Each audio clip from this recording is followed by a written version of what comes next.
S-115, which is what we're calling miscellaneous agriculture bill. And you're probably aware that there's several sections that address eggs in one form or another. And he had a few questions that Steve wasn't comfortable answering without, well, I thought it might be helpful to hear from you, for the committee to hear from you. So thank you for joining us. And I don't know what might be the best approach here. I'm guessing that you're familiar with the language of the bill. Yes, I am, and thank you for inviting me. I was actually able to listen to that testimony and take a few notes. What? So I have some ready answers for you if you want to give them, or happy to just answer whatever questions you have now. Turn this picture on. Okay, yeah, we're having a little trouble hearing the audio. The quality of the audio is a little bit muffled.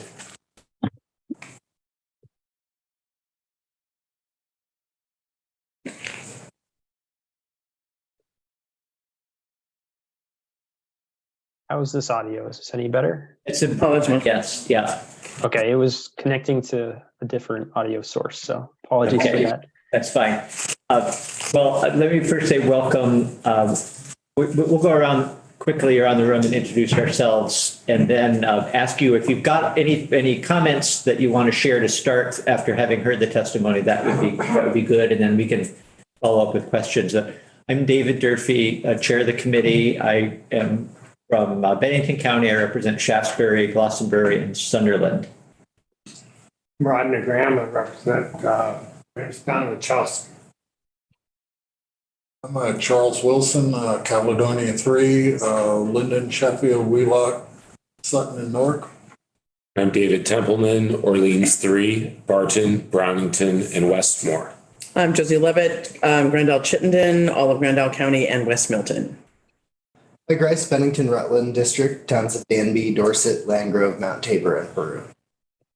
John O'Brien, I represent Royalton and Tunbridge. Heather Supernaut, Vice Chair, Windsor 4. I represent the towns of Barton, Pomfret, and Bridgewater. So we may be joined by a couple other folks. Representative Cole is here now. Representative Cole, do you want to introduce yourself? Sure. Hello there. I'm Esme Cole. I represent Windsor 6, which is Hartford. So I think that's it. If you want to jump right in then, Tucker. Sure. Yeah. Yeah. Thank you again for inviting me.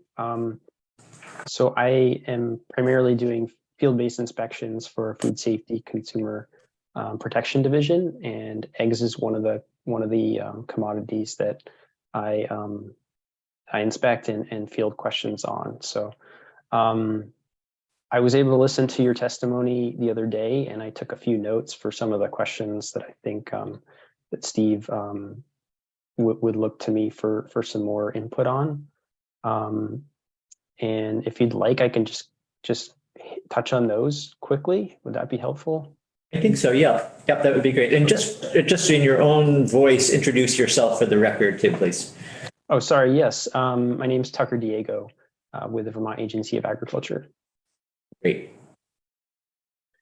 Yeah, so one of the questions I think was about the high-path avian influenza disease and whether that might be a risk to people consuming eggs that were contaminated.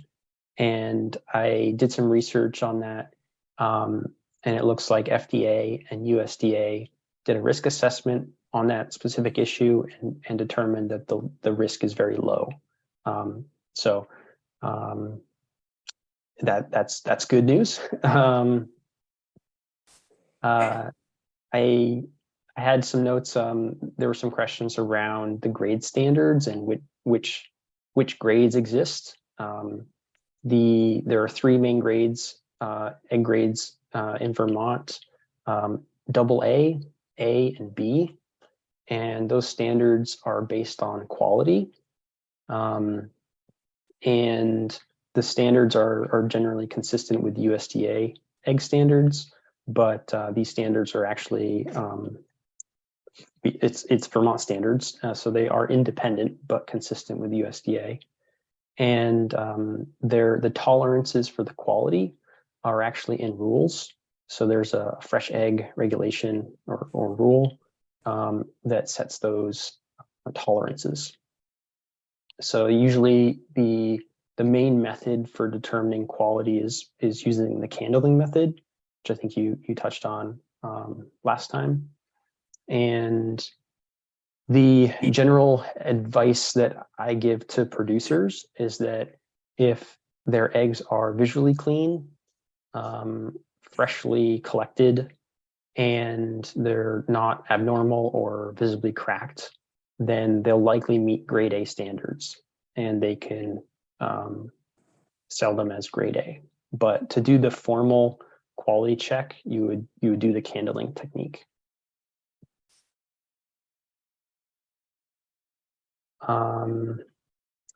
Yeah, feel free to interrupt me if you want to. Okay, I'm wondering about grade AA. What is that? What kind of an egg gets to be labeled AA? Yeah, so that would have the highest quality standards. So that's kind of like your premium egg. For those eggs, you definitely want to be candling them regularly to make sure you're maintaining that higher quality. Basically, one of the factors is one of the ways to determine quality is it relates to freshness, is looking at the air cell in the egg as it's being twirled in front of the light source. That's telling you how clean it is, and it's also while you're doing that, you're looking for abnormalities that might be in the egg, blood spots or other smaller cracks in the shell that you wouldn't otherwise be able to pick up just by looking at it. So the double A standard is your premium standard. It's just another way to differentiate quality. Representative O'Brien? Just to follow up, Tucker, so if you're Maple Meadow Egg Farm, you've got thousands of eggs, are you looking at every one or you're just doing a random sampling? They would be doing, not necessarily looking at everyone, but they would be doing quality checks that are representative of how much they're producing. So like any other, quality check for any other producer of a good, they would be spot checking. So an egg facility can participate in USDA grading programs where they actually have an on-site USDA grader that will actually check that. And that lets them use the USDA seal on their product. And you might see these in the store. I don't believe we have any in the state that participate in that program, but the large egg producers in the Midwest and out West, that's more common. And that egg grader is actually in the plant doing the grading.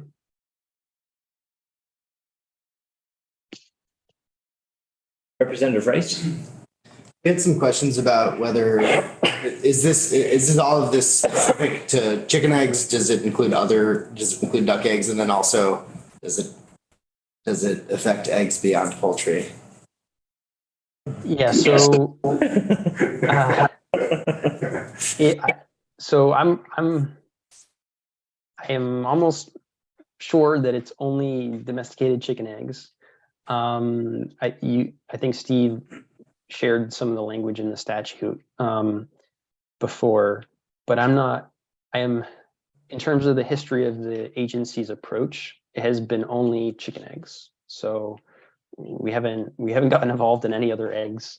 Sometimes we have questions about duck eggs or quail eggs, and we have been consistent that these egg standards only apply to chicken eggs. They don't apply to duck or quail eggs. Representative O'Brien? And one other thing we were wondering about was just eggs that have shells, because you can buy yolks, you can buy egg whites, whatever. Yep. So these requirements apply to eggs in their shells that are uncracked. If an egg is cracked and is not in its shell, it's considered an egg product, and USDA actually has jurisdiction over it.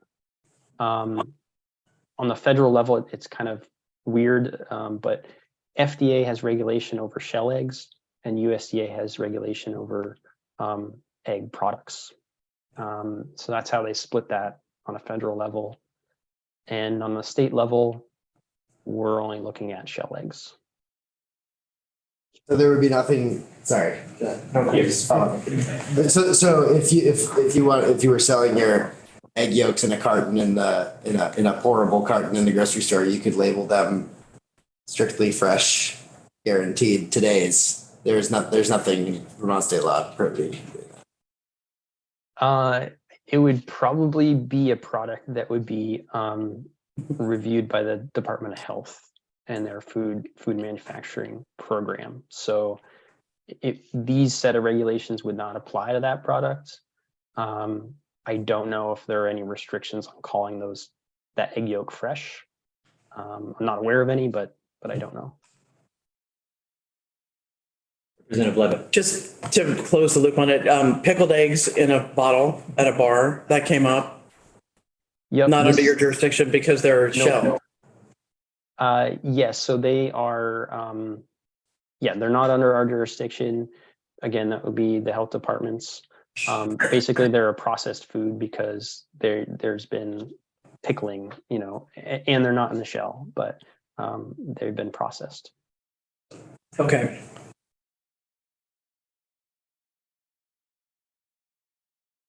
Other questions? Did you have more, Tucker, that you were gonna? I had those three bullet points, so you beat me to it. Yeah, that's all I had. Representative O'Brien's got another question. Just to be clear, so the agency's rules on eggs are consistent with FDA's rules on eggs, on shell eggs? In terms of the grade standards, yes, that's correct. Because the tolerances for each of the grades is very specific. And I don't want to bore you with all the details, but in the egg regulations, it lays that out. And, each standard, you'd have to meet a certain percentage threshold for the various qualities. So those details are consistent with USDA.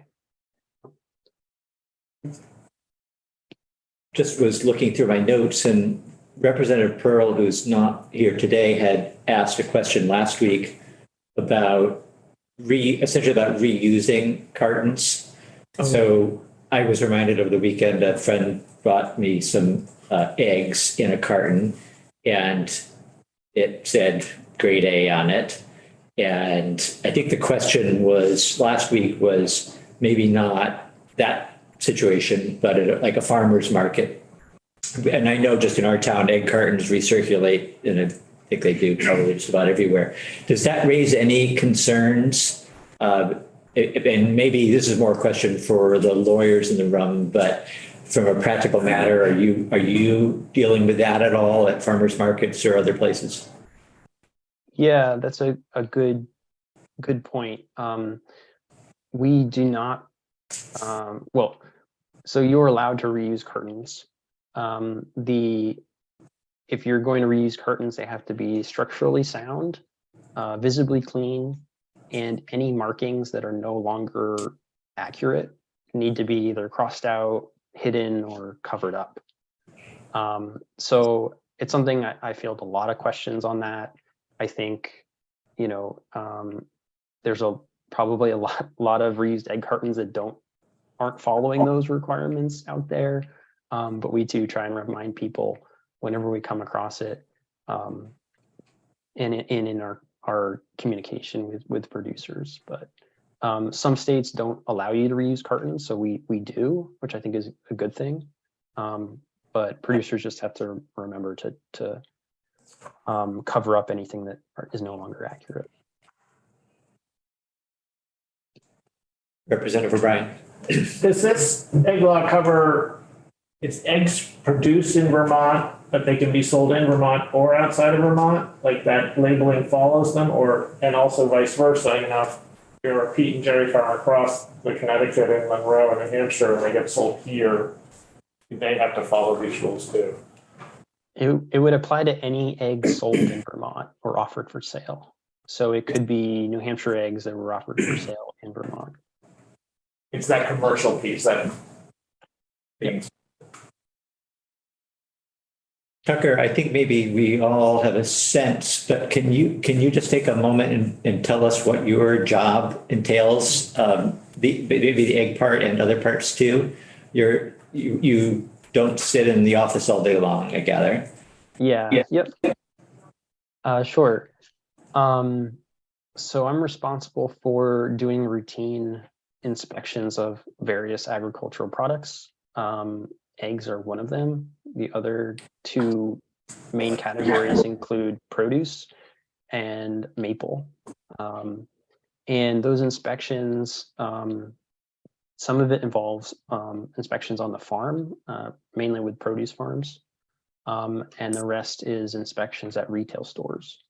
So, and that's where the eggs come into play. So at retail stores, we're checking that products that are under our jurisdiction are labeled and being sold according to the requirements that we have. So for example, making sure labels are accurate. And if we have a concern over the quality of eggs, then we could check, for example, we could check that the quality is acceptable or not acceptable. And a significant amount of the work is also responding to consumer-based complaints.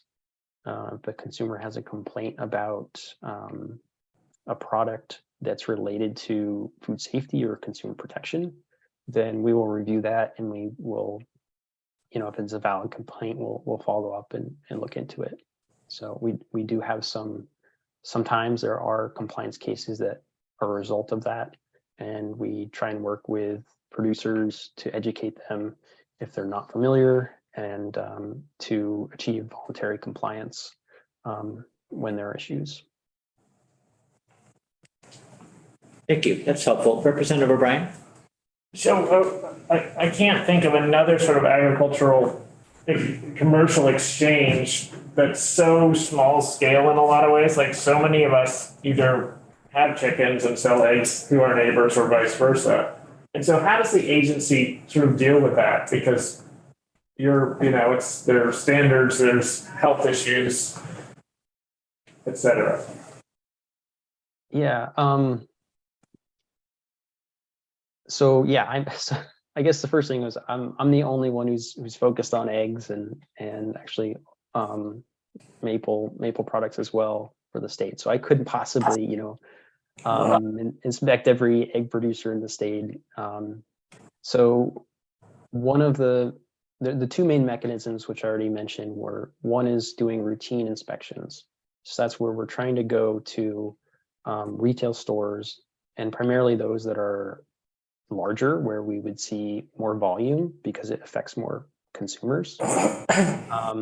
We can't get to every store every year by any means, but we do have some of those routine inspections. The second main mechanism is through our responding to complaints. So making sure we can follow up on serious complaints when they come. But you're right, we're not able to, monitor every egg sale in the state. Yeah.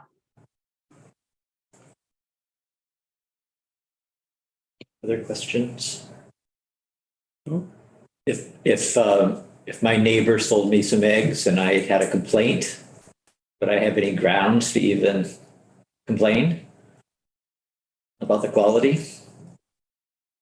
Looks like a no. No. All right, I withdraw the question. Don't want to stir up any unnecessary trouble.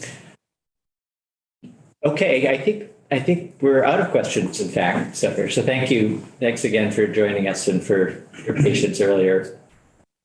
Yeah, I actually, if I just want to mention one other piece to this.